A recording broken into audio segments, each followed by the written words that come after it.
వెంకటేశాయ నమః. శ్రీ గురుభ్యో నమః. శ్రీమాత్రే నమః. ముచ్చటగా 3 దెబ్బలు. ఒక ఊరిలో ప్రతిభావంతులైన యువకులకు పోటీలు పెట్టారు.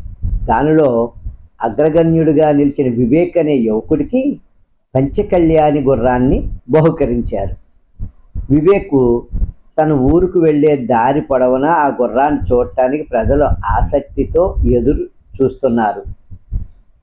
ఆ పోటీల్లో పాల్గొందామంటే తనకు దేహబలమే తప్ప బుద్ధిబలం లేదని కండాలు తిరిగిన ప్రతాప్ అనే అతనికి బాగా తెలుసు.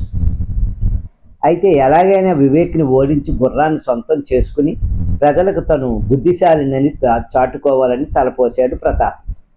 కండలు తిరిగిన తన దేహంతో వివేక్ని భయపెట్టి గుర్రాన్ని తనకు ఇచ్చేయవలసిందని అడిగాడు. వివేక్కి అతని దుర్బుద్ధి అర్థమైంది. ఈ గుర్రాన్ని ఉచితంగా పొందితే ప్రజల్లో నీకు గౌరవం ఉండదు. దీన్ని నువ్వు సొంతం చేసుకోవాలనుకుంటే ప్రజలందరి ముందు ఒక చిన్న పందెంలో పాల్గొందాం.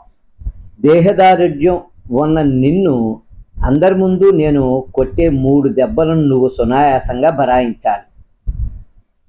ఈ పోటీలో గెలిస్తే గుర్రం నీ సొంతమవుతుంది అని సూచించాడు.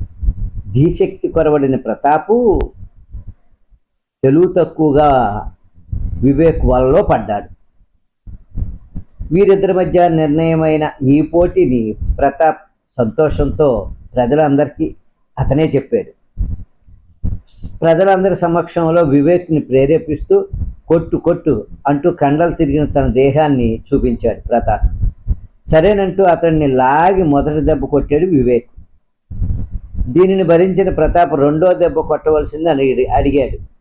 2వ దెబ్బని ఊరిలో ప్రధాన కోడలి వద్ద కొడతానని చెప్పి, అంటే ప్రధాన స్థలం, గుర్రంపై స్వారీ చేస్తూ వెళ్తుండగా 2వ దెబ్బ తినేందుకు అతడి వెంట అపరాధిలా ప్రజలందరితో ఊరేగింపుగా వెళ్ళాడు ప్రతాప్.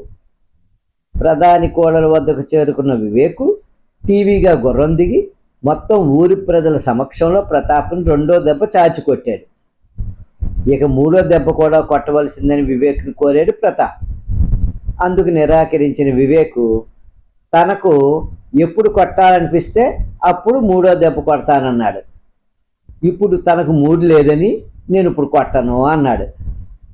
ఇది విన్న ప్రతాప్ 3వ దెబ్బ కొట్టాల్సిందే ఇప్పుడే అని వివేక్ని పదే పదే ఒత్తిడి చేశాడు.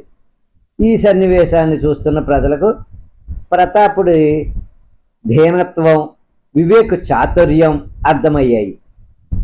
అది కూడా అర్థం చేసుకోలేని ప్రతాప్ 3వ దెబ్బ కొట్టు కొట్టు అంటూ ఆ ఊరందరి ముందు వివేక్ని తీవ్రంగా ప్రాధేయపడుతున్నాడు. అంతటా ఆ ఊరి పెద్ద షరతు ప్రకారం 3వ దెబ్బ కొట్టడం సబబే కదా అని వివేక్ని అడిగాడు. అయితే 3 దెబ్బలను భరించాలని షరతు పెట్టేందుకు కానీ నేను 3ంటిని ఒకే సమయంలో కొడతానని షరతులో దానిలో లేదని వివేక్ బదిలిచ్చాడు. ఇందులోనే న్యాయం ఉందని ఊరి ప్రజలందరూ అంగీకరించారు. దీనితో ప్రతాప్ ఊరిలో ప్రజలందరి ముందు సాక్షిగా 2 దెబ్బలు తిని అవమానం పాలై వెనుతిరిగాడు. ఎంతటి కండలు తిరిగిన వాడైనా తెలివైన వాడి ముందు ఓడిపోయాడు.